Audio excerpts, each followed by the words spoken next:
Welcome back to another episode of Dragons in America. Are you, the Dracons, the dragons found here? Let's go, man. We on episode 13. I'm happy to be back. We just all popping off across this earth plane situation. And we gotta give all praises to the Most High. Because in the beginning was the Word, and the Word was with Hova. And the Word was Let's go. For it is only by the dim spark of the hidden light may we see clearly, because definition is spiritual idolatry. Man, let's go, man. We popping off episode 13, man. It's only right. Let's go, because it's only with Hawa's help nothing has to be feared. For a light appeared as if reflected by a mirror. Right? So we're just talking Shekinah. We're just talking about the humble abode, Jerusalem, the Hibarus, and Kalelu. Let's go. We're about to get in on these words. For by the word Hawa created heaven and earth. Let's go. Let's go. Because, Hawa dwells in the midst that thee fearest not. Have no fear, for Hawa is here, man. Let's go. I'm just popping off. Man, I'm feeling good, man. Let's get it, man. Hala Hawa, let's go. Episode 13. We're not talking cream, we're talking Zarakim, Nistarim. Let's go. In the Malakim, Seraphim, and Cherubim. Let's get it. We're just talking about dragons, right? We're just talking about dragons. Let's get it, man. For the Creator is one, and before one, what do you count? For anything outside the Creator is a created thing. Let's get it, man. We're about to keep our foot on the neck of all this idolatry, man. Keep praising the Most High. Keep popping off. Keep talking about dragons. Let's get it. Episode 13, man. I'm hyped. Let's go, man. We out of here. I gotta get the flute flowing, You know how I do it. Again, Section 107 of the Copyright Act provides the statutory framework for determining whether something is a fair use and identifies certain types of uses, such as criticism, comment, news reporting, teaching, scholarship, and research. We're just talking about research, man. That's it. We're just talking about dragons. You tell me, man. Leave a note in the comments. Let's get it. We're just talking about copper-colored cons found here in America. We're talking about the Hibarus in Kalelus. Let's get it. Let's get it, man.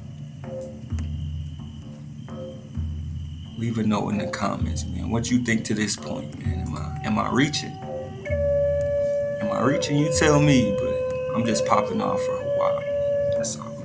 Doing it for the tribe, man. Doing it for the vibe, man. Let's get it. Man.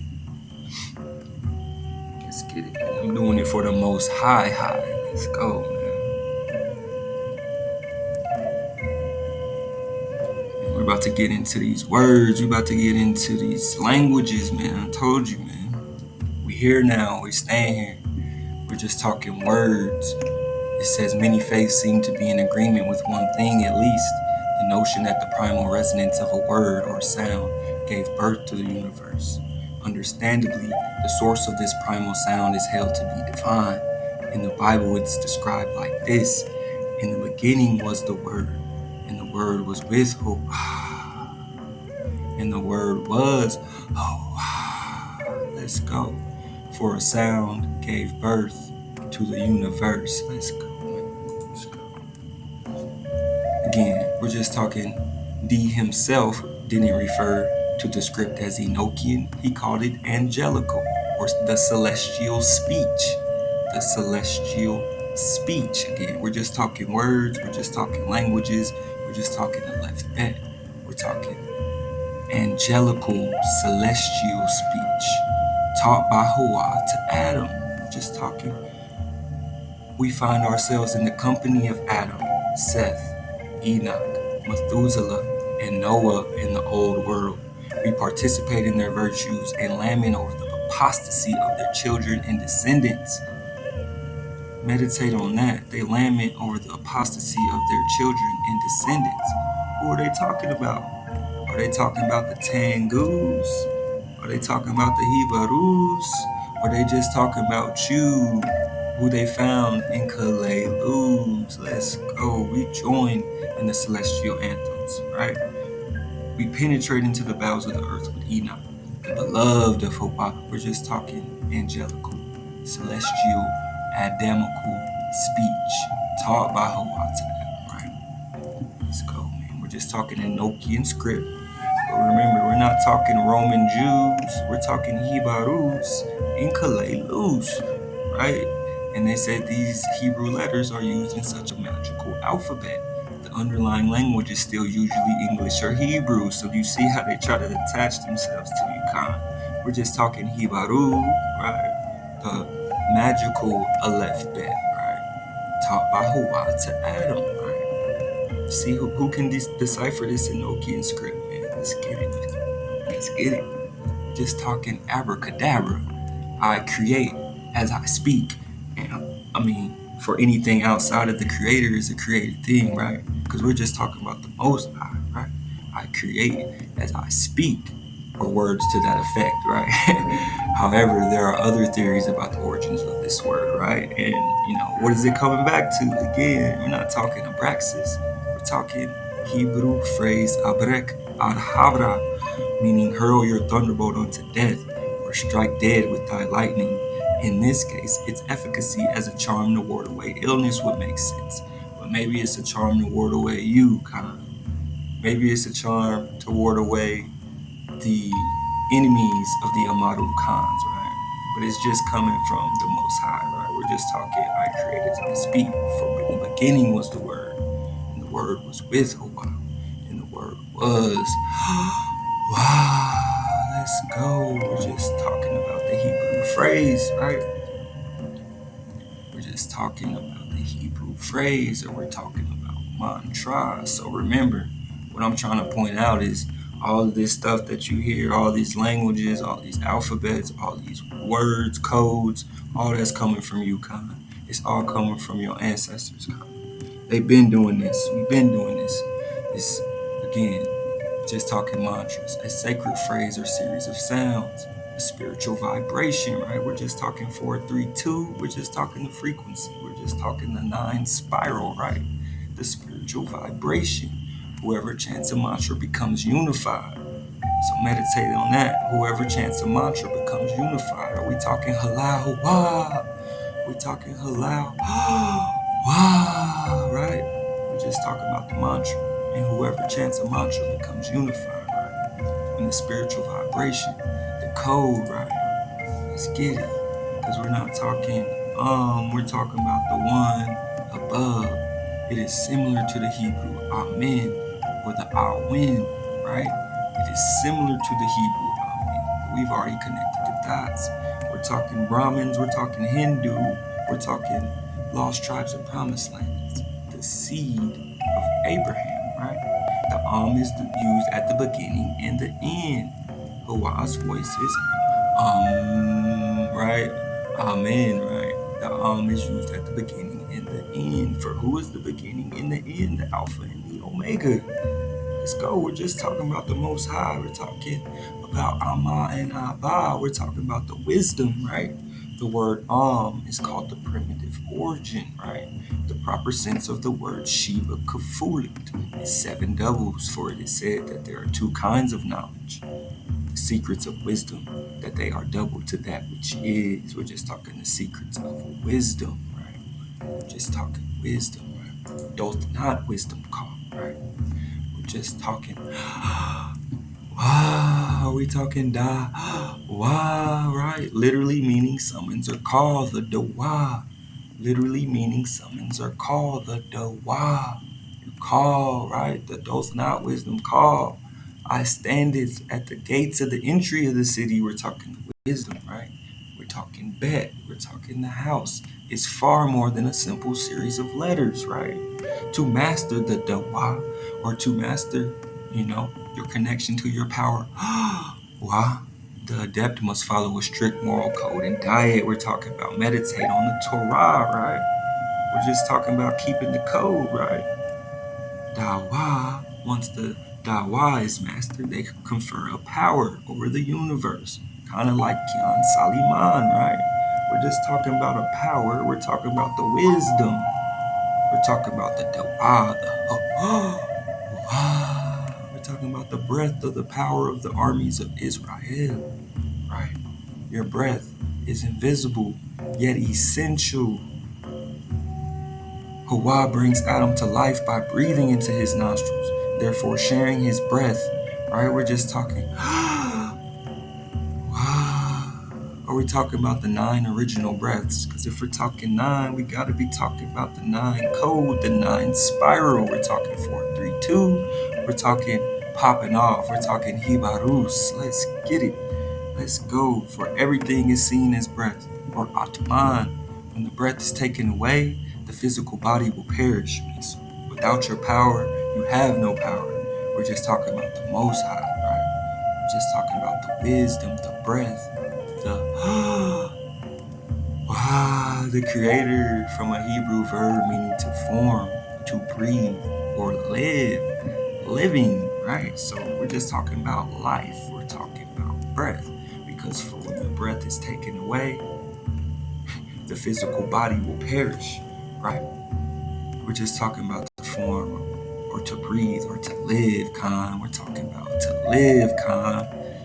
We want to live, Khan. We don't want to just be or survive. We want to live, and we live through the breath and the power of Hawa, the breath of the living power, as it is said, and my spirit will remain in the midst of thee, that fearest not. And my spirit will remain in the midst of thee, that fearest not, right? For everything outside the Creator, may His name be exalted, is a created thing. As it is said, there is none other beside Him. Let's go, man. We're just talking about the Most High, right? I want you to breathe, Khan. I want you to live, Khan. Let's go. We popping off on episode 13. We doing it for the home team, the tribe. We about to slide for the Most High. Let's get it. I preferred her before scepters and thrones. We're talking the wisdom of Solomon. What he said? I preferred her before scepters and thrones. Who is he talking about? Is he talking about the wisdom? Is he talking about the wisdom? Because we're just talking the wisdom of Solomon. I preferred her before scepters and thrones, and esteemed riches, nothing in comparison of her. Nothing in comparison of her. Neither compared I unto her any precious stone, because all gold in respect of her is as little as sand, and silver shall be counted as clay before her. We're just talking Amma. We're talking about the first of his works, right? For everything outside the Creator is a created thing, but we're talking about the wisdom. We're talking about the connection. We're talking about Khan, Saliman. Let's go. Let's go, man. We're just talking about the last letter, the Tau, the fulfillment of the entire revealed word of Hawa. Word, we're just talking words and speech, right? Doth not wisdom call, and understanding put forth her voice in the top of high places by the way. Where the paths meet, she standeth. Where the paths meet, she standeth. We're just talking X marks the spot. Beside the gates at the entry of the city, she's calling you back to live, to breathe, come back home. Let's go. Just talking about, let us go back to the beginning, to Sefer Yeserah, right? We can now understand what it is telling us about the month of Nisan, that Hashem enthroned the letter Hey upon speech, upon speech, attached a crown to it, and formed with them the masal of the lamb in the space in the month of Nisan in time. What is the parallel between the letter Hey and the month of Nisan? It would seem to be this: like the Hey, Nisan connects the past, the present, and the future, Khan. The world was created in Nisan, which is the month of redemption, both in the past and in the future. Right? We're both in the past and in the future, Khan. We're talking about Messianic Khans. We're talking about Zarakim, Nistarim, right? In the future, in the month of Nisan, they were redeemed from Egypt. In the month of Nisan, they are destined to be redeemed. The Hay is the letter of Nisan, for it is through this letter in this month that this world and the world to come are joined together. In Nisan, Israel was redeemed from slavery and granted freedom in this world.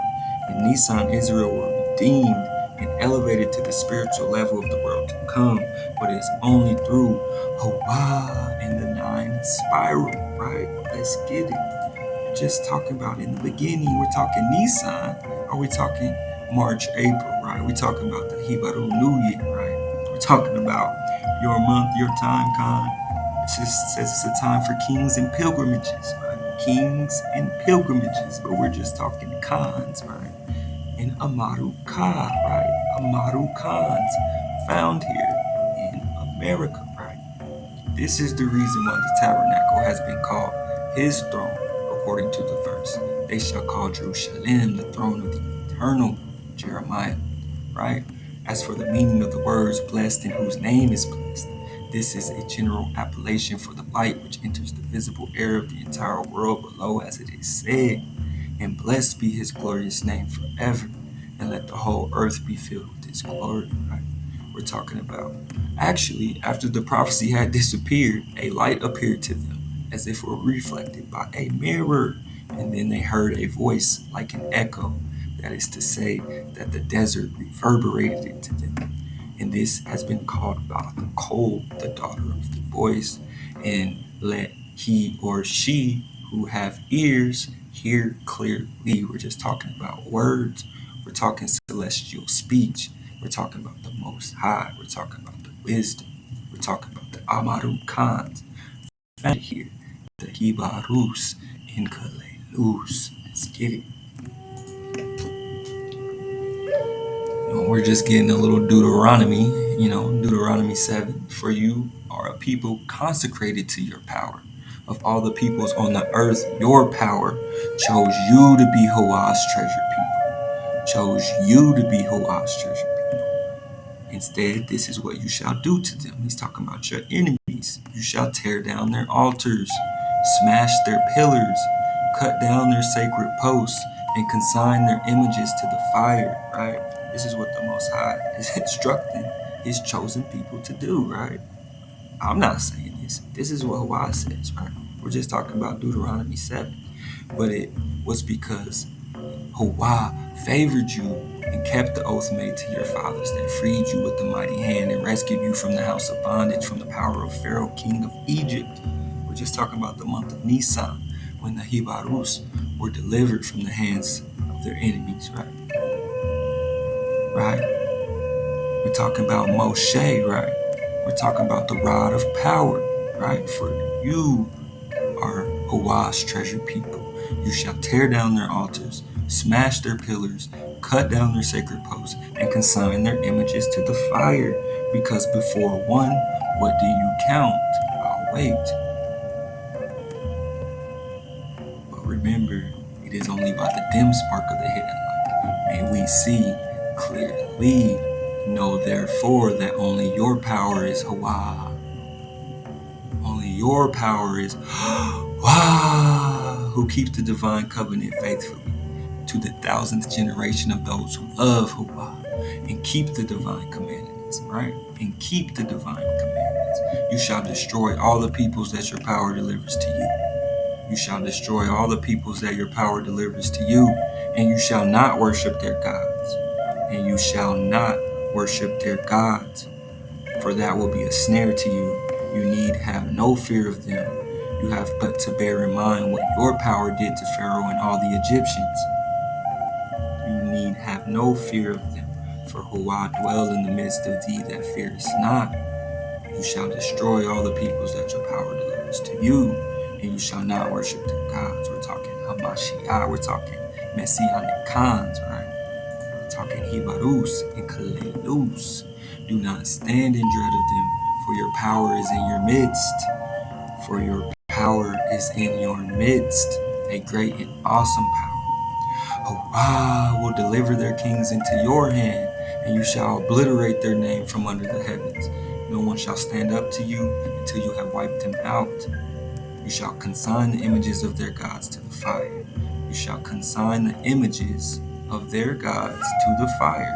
You shall not covet their silver and gold on them and keep it for yourselves, lest you be ensnared thereby, for that is abhorrent to your power. You shall consign the images of their powers to the fire, right? Because it is only by the dim spark of the head, right? You shall faithfully observe all the instruction that I enjoin upon you today, that you may thrive and increase and be able to possess the land that promised on oath to your fathers, right? Your power will also send a plague, but maybe he's talking about the dragons, the hornet, right? Your power will send the hornets, meaning of uncertain, they say, against them until those who are left in hiding perish before you, Khan. Your power will also send a plague. Your power will also send the hornets, right? What are we talking? Hornets? Are we talking dracons? We talking dragons, right? Oh man, they playing. They playing with me, man. They playing with me. But again, what they say? Your power will also send a plague. Hornets, right? We're just talking hornets, right? They playing with me, man. They playing with me. However, the letter which the heaven was created refers only to the future, more precisely to the world to come, to destiny, to the ultimate goal and fulfillment of the mission that all yearn to see, right? For example, I'm not claiming to have no Hebrew word for word, but for example means he spoke, means he will speak. He spoke, he will speak, right? We're just talking about the Most High. We're just talking about Kai. We're just talking about Chai. We're just talking about the Hebrew letters Het and Yod, right? Together, these letters spell Kai, Shai, Chai. You tell me, which means living. But if we're talking about living, we're talking about to live, to breathe, and refers not only to Hua, but also to the Hebrews, right? We're not talking Roman Jews. We're talking Hebrews.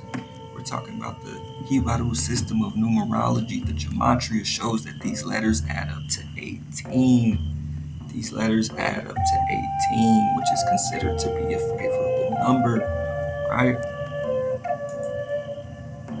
We're just talking Kai. We're just talking Chai. We're just talking Shai, right? We're talking living. We're talking hey, right? Figures prominently in modern Jewish culture. The Hebrew letters of the word are often used as a visual symbol.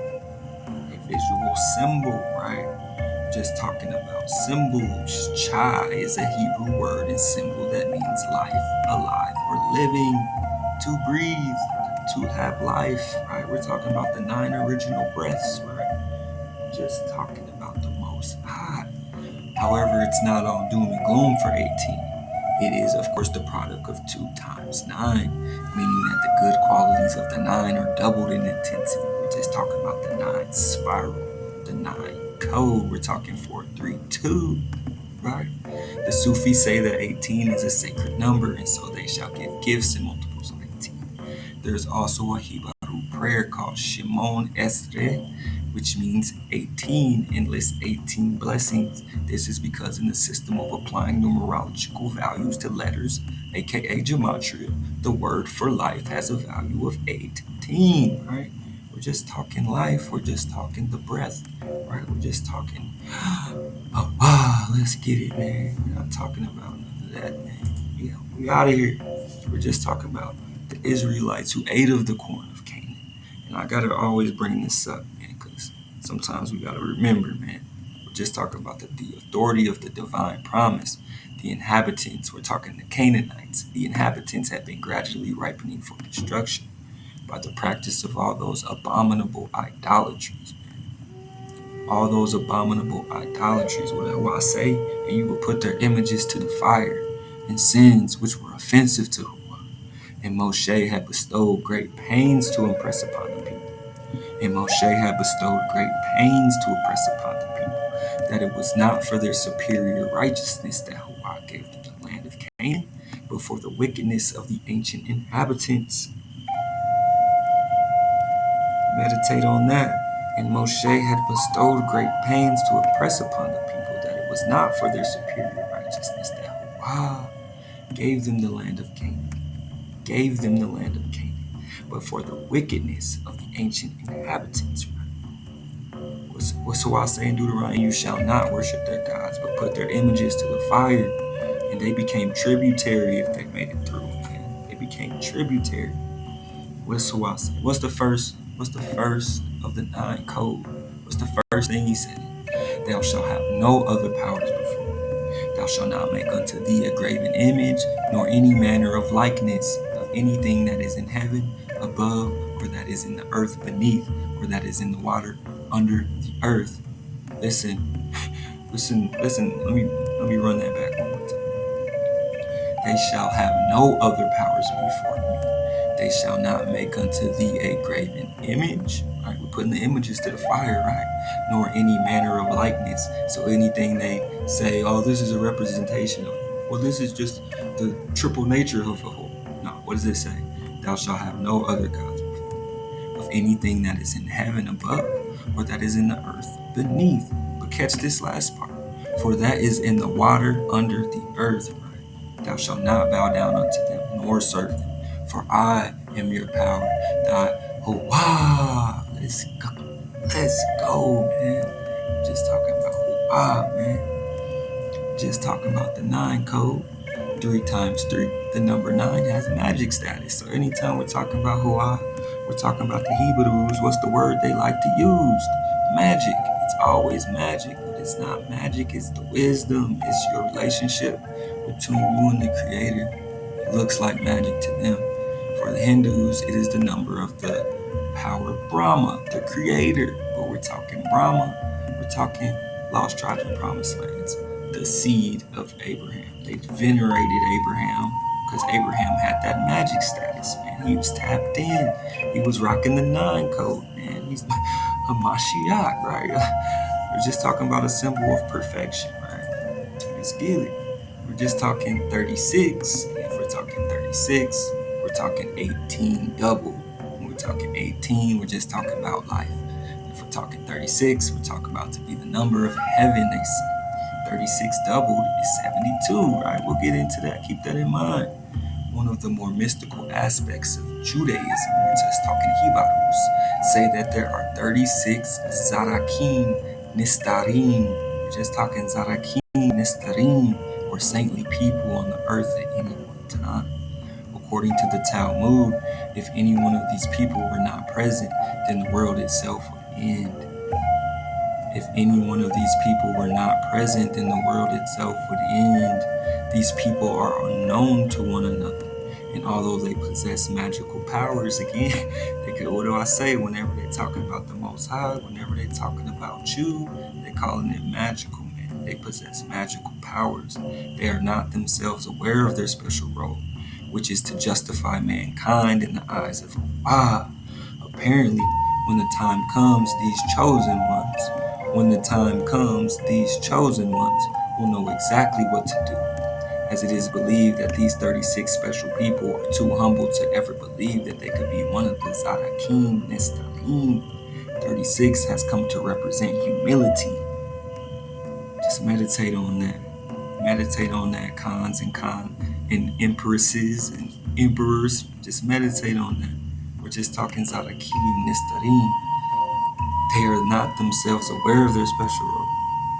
When the time comes, these chosen ones will know exactly what to do, right? Read between the lines, Khan. Let's go. We're just talking about China, and the 8 immortals reminded me of the Zarakim Nestarim, so I just had to give you this 8 immortal drop, because if we're talking China, we're talking Prester John, we're talking Black Catan, we're talking Kar Kata, right? The Russian word for China, right? Let's get it. It says, strictly speaking, the Pa-Shin, or 8 immortals of Taoist philosophy, are not really gods, but have attained god-like status because of their adherence to the principles of the faith. Again, meditate on it, man. Just keep meditating on it. I hope y'all are hearing me clearly, man. They are not really gods, would have attained godlike status because of their adherence to the principles of faith. We're talking Moshe. Are we talking Messianic Khans? Are we talking about the emperors and empresses, right? Who meditate on Torah, right? Defenders of the faith. Like, come on, let's rock with me. It is indeterminate whether these people were real, but whatever the case, they have achieved legendary status. Again, it's always a legend. Effectively, they are spiritual role models. They are spiritual role models who are often to be seen with the power of long life in no particular order. Here are those 8 immortals. So I didn't give you the full 8 because I'm going to get off topic. I just want you to peep this story. One of the best known stories of Lou is called The Dream of the Yellow Sorghum. When he was a student, he stopped at an inn and met one of the immortals in disguise. After their conversation, he slept deeply and had a vivid dream in which he saw the rest of his life mapped out. Many successes and accolades were due to him, but in the end, he saw himself dying a pauper, killed by a bandit. After the dream, Lou renounced the world and took on the Taoist faith. And we're talking Tao, we're talking about the entire revealed word of Wu-Ba. But remember, Khan, we're talking about breathing life, Khan. You don't want to go through your life, achieve all these things, just to be killed by a bandit. Not going for the material things. So why it says don't covet their silver and gold, right? For it to be a snare to you. So Lu renounced the world and took on the Taoist faith.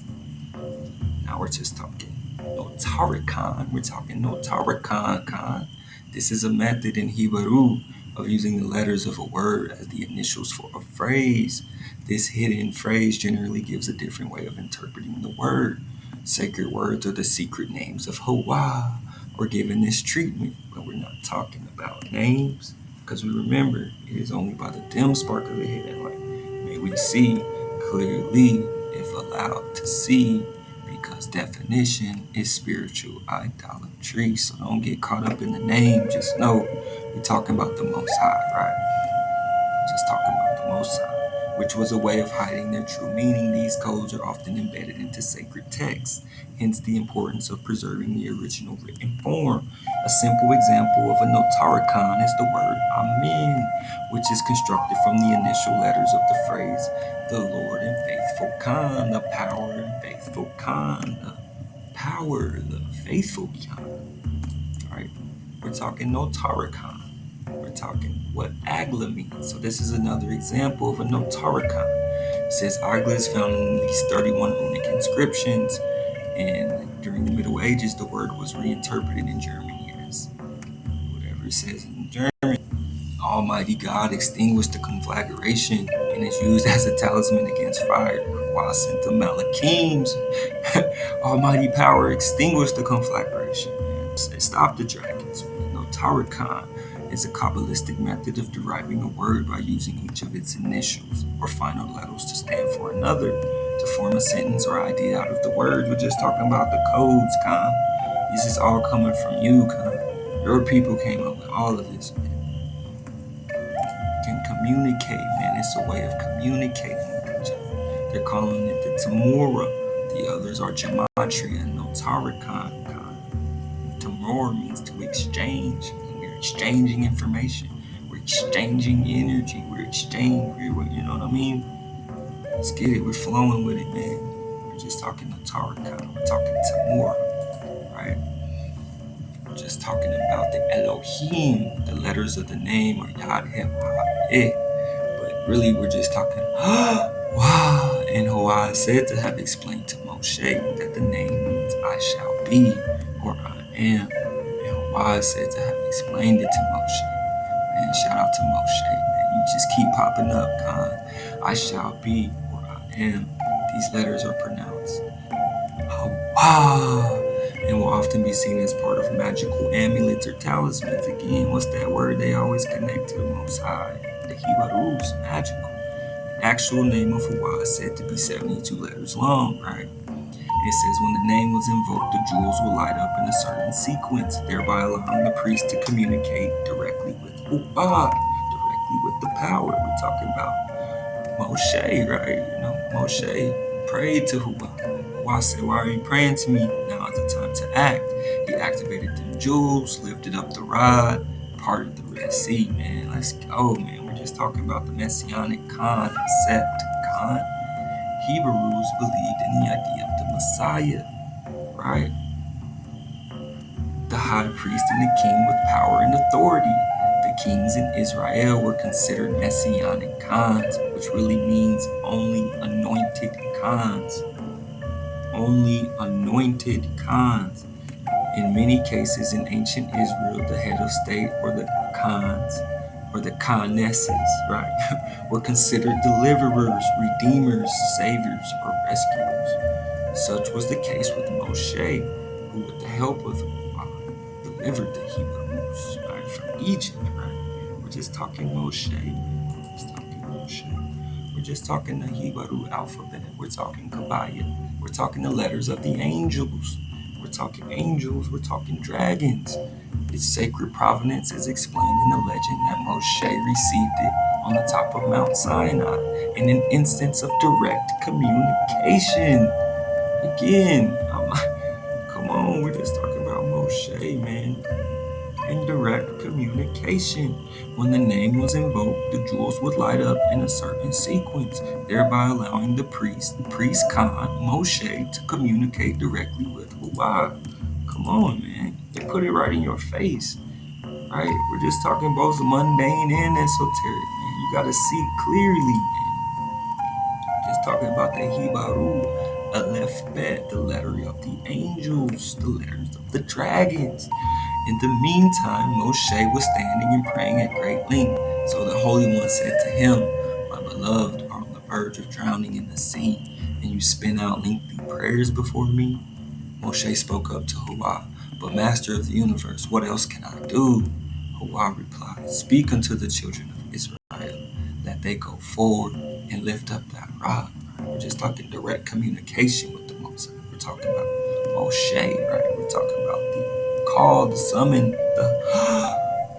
the breath of the powers of the armies of Israel, man. We're just talking Native American deities, man. But see how they do it for you, man. I don't even have to do anything. However, there are overarching tenets that seem largely to apply to all tribes, right? I'm just talking Amaru Khans found here in America. We're talking about Hibarus in Kalelus, right? So don't let them mix you up with all of this. Hear me out. It says one of these notions is that of a universal presence, a sexless, all-pervasive, that is similar to the one power or Brahman in Hindu belief. We're not talking Brahmins, but if we know we're talking Brahmins, we're talking Abraham. But don't let them mix you up with the Most High, with all these definitions, man. We're just talking about the one that stands above. For everything outside the Creator is a created thing. And we're talking about the Great Spirit. This largely benevolent supreme being governs the happy hunting grounds, a place similar to the Christian concept of heaven, right? We're not talking Christian concepts. We're talking about the Most High. We're talking about the happy hunting grounds, man. We're talking Amaru Khans found here. Indeed, the underlying idea of the Great Spirit meant the notion of a single paternal Christian power. We're not talking Christian. See how they try to mix it all up? We're going to get to it. There is even a legend of the Great Spirit's gift of a set of inscribed stone tablets, similar to those given by Huwa to Moshe. So again, you tell me why they're connecting Huwa and Moshe with the Great Spirit and Native Americans, man. I'm just talking copper-colored Khans found here. I'm just talking about you, Khan. I'm just talking about Moshe. I'm talking about Huwa, right? You shall faithfully observe all the instruction that I enjoin upon you today, that you may thrive and increase and be able to possess the land that Huwa promised on oath to your fathers. Your power will also send the hornets. Your power will also send a plague against them until those who are left in hiding perish before you, right? But let's connect the dots. In the year 1017, David was unfortunately tempted to order the people to be numbered, which sin drew down anger of Huwa, and a pestilence raged among the people, right? To appease the wrath of the Almighty, David, by divine command, built an altar and offered burnt offerings and peace offerings, which caused the destroying angel to stay his hand. The destroying angel to stay his hand.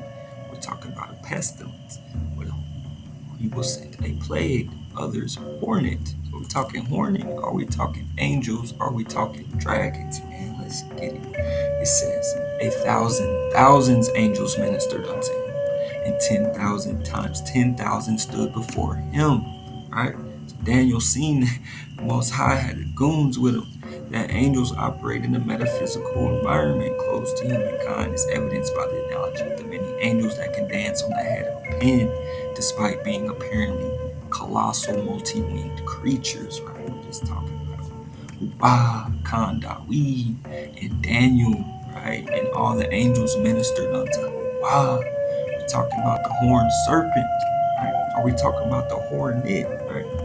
Which goes under numerous other names, is a key god in the Native American mythologies, but we're not talking about a key god. We're talking about the hornets. We're talking about the dragons, which are venerated in the landscape at the Serpent Mound.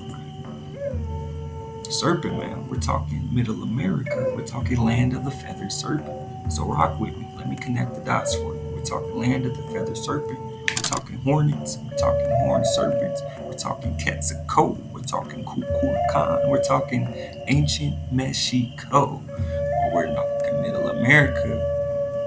We're still talking Mexico though, right? Because we're just talking about the Midwest, right? We're just talking about the Midwest, Southwest Adams County, Ohio, where the mysterious Serpent Mound is found. We're just talking Quetzalcoatl, associated with learning and knowledge, right? We're talking about a snake bird-like, what they say. Does this look like a snake bird-like? We're talking drag pins, we're talking dracons, we're talking civilizing influence, right? Quetzalcoatl leaves his people driven out by other gods. So remember, man, keep your eye on the prize, man. Keep your eyes on the Most High, man. And Quetzalcoatl burned his house, hid his treasure, and headed east into the rising sun.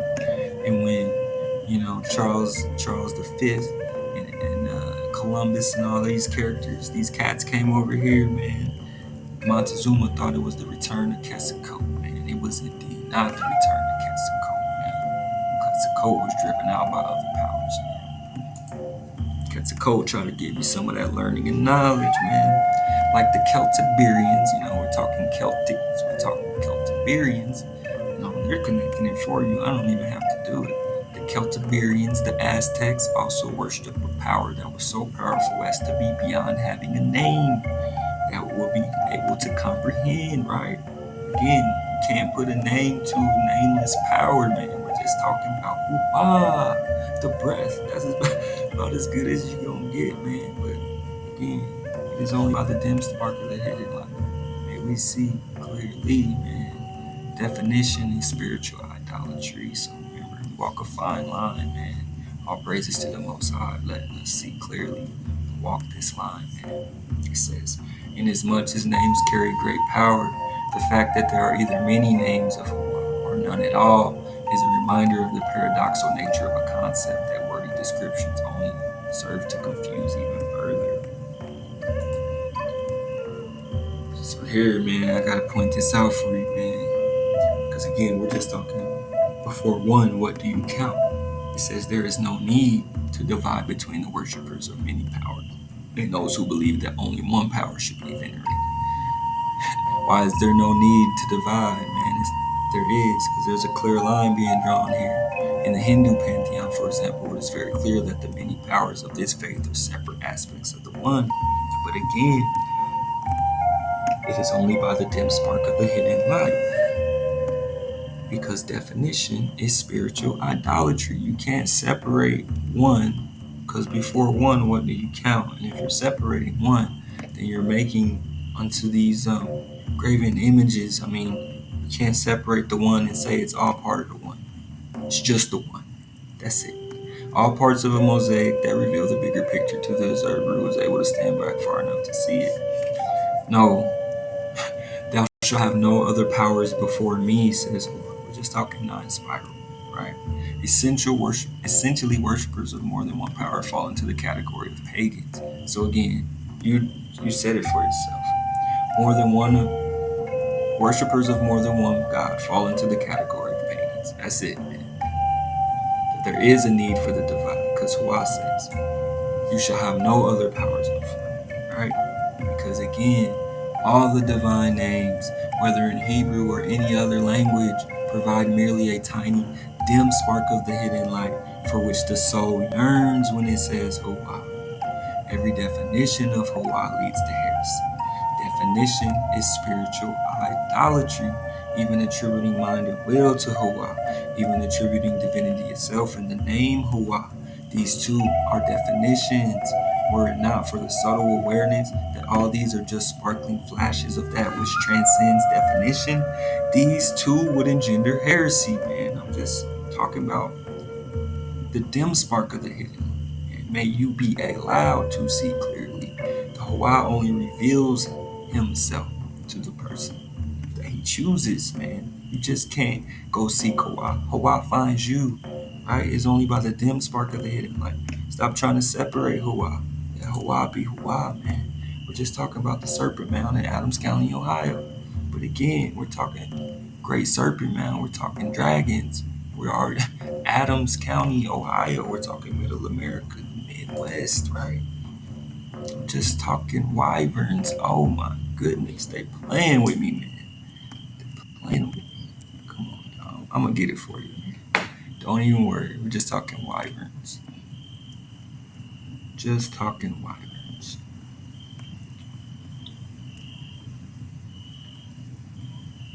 They playing with me, man. They playing with the con, man. Where's the drop? Where's the Jersey drop? The Jersey drop. I gotta talk to you about these wyverns, man. I got to.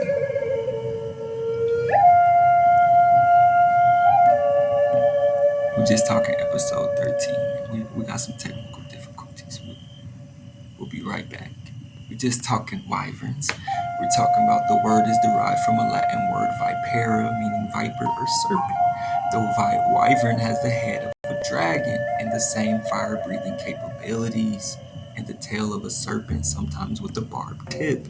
It has wings and the talons of a bird of prey. We're just talking land of the feathered serpent. We're talking about dracons. We're talking Amaru Khans found here. We're talking wyverns. We're talking about the mysterious Serpent Mound in southwest Adams County, Ohio, man. Let's go.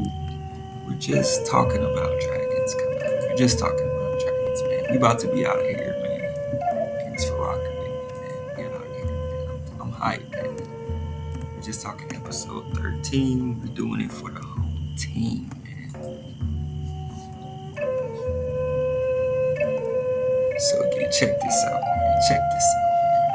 Hey, and if anyone, you don't believe in these dragons, man, go check out Spiral on YouTube, man, because I'm pretty sure this is what I saw on the video. I'm not 100%. You tell me, leave a note in the comments. A mythical animal usually represented as a two-legged winged creature resembling a dragon. We're just talking wyverns, right? Just talking wyverns, man. We're just talking about when Hawah dispatched angels to Abraham, they were called Anashim. When Hawah sent the angels to destroy Sodom with the fire, they're called Malakim. Because he neglected to warn Israel, they were called Seraphim. When Ezekiel saw them in the form of unreasoning animals, they were called Hayat. The angels between them, which turned not when they went, were called Ophanim, right? The most elevated above them have been called the Cherubim, right? We're just talking Anashim, Malakim, Seraphim, Hayat, Ophanim, and Cherubim. Let's get it. Because we're talking about the letters of the angels, the Hebrew alphabet, the Kabbalah, a 22-character alphabet inspired by the Greek and Hebrew letters. We're just talking Hebrews. Just talking Hebrews. Just talking Hebrews. Before we get out of here, man, think, reflect, meditate, and imagine that the Creator is one and there is nothing apart from Him. And before one, what do you count? Right? And before one, what do you count? And there is nothing apart from it, right? Know, meditate, and imagine that fire supports water, right? We're just talking mythical union, right? Talk about the Star of David. We're just talking about the power of Israel, the living Elohim, almighty power, high and extolled, dwelling in eternity, holy be his name, traced out, carved three fathers in their posterity. 7 conquerors in their hosts, and 12 diagonal boundaries. The proof of this is revealed in the universe, the year and the soul, which rule 10, 3, 7, and 12. Over them Tali, the dragon, the wheel, and the heart. Just talking Tali can be defined as the dragon. We're talking Tali. We're talking about the dragon refers to the coils and curves which it forms when one sphere is positioned in the north and the south. We're talking coils and curves. We're talking comets, man. We're talking Tecumseh. We're talking dragon canoe.